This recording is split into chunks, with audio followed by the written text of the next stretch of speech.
Honorable Leandro Leviste is hereby recognized.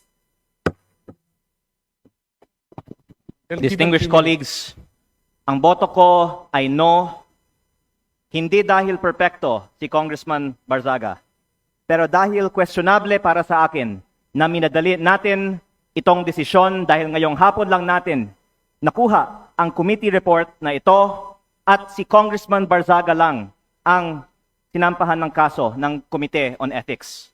Ang boto ko ay no, lalo na dahil inuuna natin ang kaso niya kaysa sa mga mas seryosong isyong kinakaharap ng isa sa mga kasamahan natin. Isang kapwa kong Batanggenyo na nandito ngayon na bumoto sa kaso ni Congressman Barzaga.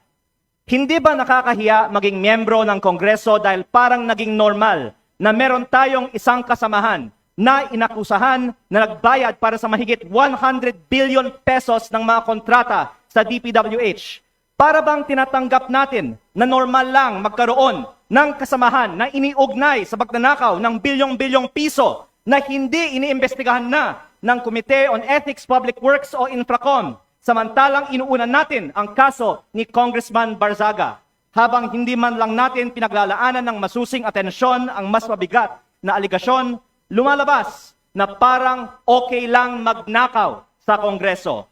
Nakatala na sa kasaysayan na sa gitna ng matinding kontrobersiya sa korupsyon, ito ang inuna ng Kongreso at parang lang walang mali sa ginagawa ng isa sa ating kasamahan at tayo mismo ay ngayon sumisira sa imahe ng Kongreso.